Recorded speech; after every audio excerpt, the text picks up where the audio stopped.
Asante kwa kuendelea kusalia nasi na sasa ni habari za biashara na uchumi.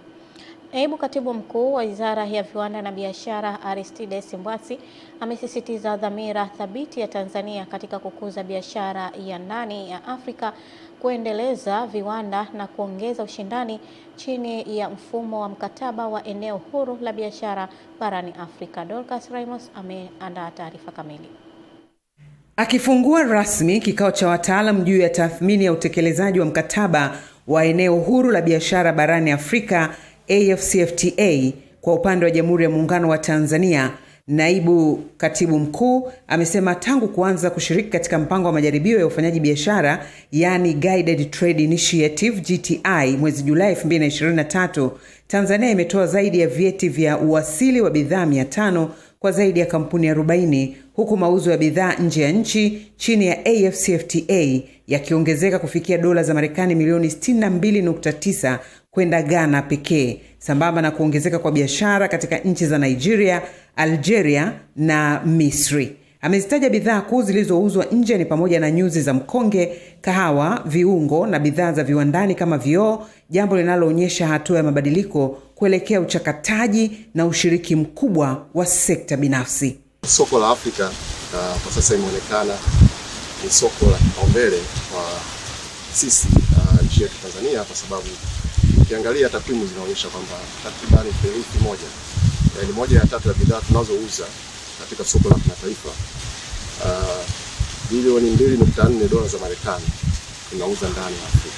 Serikali chini ya uongozi wa Rais Dr. Samia Suluhu Hassan imeendelea kutekeleza mageuzi yanayolenga kuboresha mifumo ya forodha kidijitali, urahisishaji wa biashara na kupunguza vikwazo visivyo vya kiforodha, yani non-tariff barriers, ili kuhakikisha Tanzania inanufaika kikamilifu na fursa za soko la AfCFTA.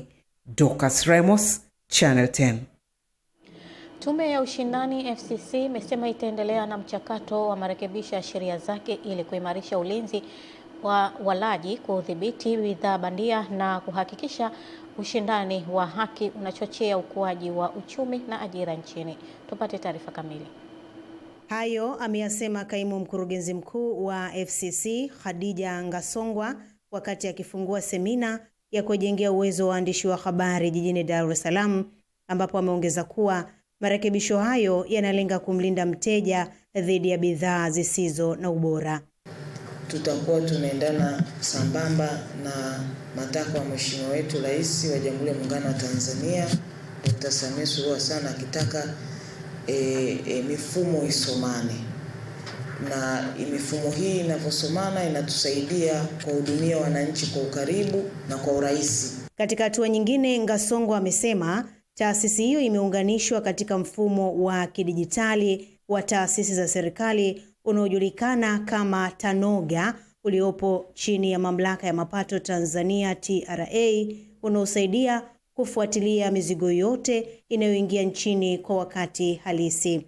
Amesema kupitia mfumo huo FCC itaweza kutambua bidhaa zinazoingia iwapo ni halisi au bandia na kuzifuatilia hadi kwa msambazaji au muuzaji wa mwisho na kuchukua hatua pale tu itakapobainika ukiukwaji wa sheria. Mfumo ambao ya sheria tumeitengeneza, ambayo kwenye kanuni zake bado zinafanyiwa, itatusaidia sisi hata kuwa mahakama ya awali kuhakikisha kama pale wasipokubaliana kama taasisi inayo haki ya kumlinda mjaji tufanye nini. Mimi ni Witness Ngalawa na hii ni Channel 10.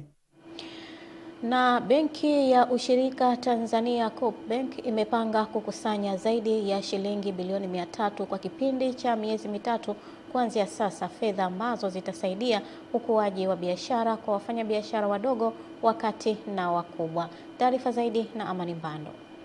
Ukusanyaji wa fedha hizo umepangwa kufanywa na benki hiyo kupitia akaunti mpya ya Juhudi ambayo imeanzishwa na taasisi hiyo ya kifedha kwa lengo la kuimarisha utamaduni wa kuweka akiba na kuhamasisha amana za muda mrefu. Mkuu wa kitengo cha biashara na ushirika wa Coop Bank, Yahya Kiabo, amesema akaunti hiyo mpya ya Juhudi inatoa fursa kwa wateja kuwekeza na kuanza kupata faida ya hadi 13.5% kwa mwaka.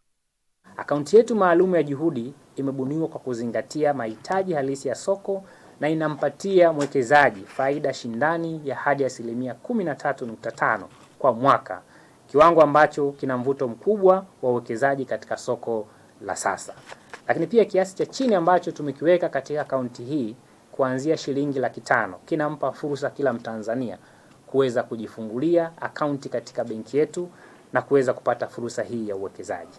Kwa upande wake, mkuu wa kitengo cha hazina wa benki hiyo, Hakim Sheikh, amesema akaunti hiyo ni bidhaa mpya ambayo ni mbadala wa bidhaa nyingine zilizopo sokoni za uwekezaji. Kwa product hii, benki hii imeona sasa hivi tunajua kuna mahitaji mengi. Kuna watu wanahitaji kulipa fee, kuna watu wanahitaji kulipa rent za nyumba na mahitaji mengine ya kibinadamu. Kwa hiyo sisi tutaweza kukupa ile milioni 67,500,000 yako hapo hapo bila kusubiri mwaka mzima kuisha. Amani Mbando, Channel 10, Dodoma. Naam, asante Amani Mbando kwa taarifa hiyo. Na mwisho wa habari za biashara na uchumi, Eden Bahati yuko hapa kwa ajili ya kutujuza kilichojiri huko viwanjani kwa siku hii ya leo.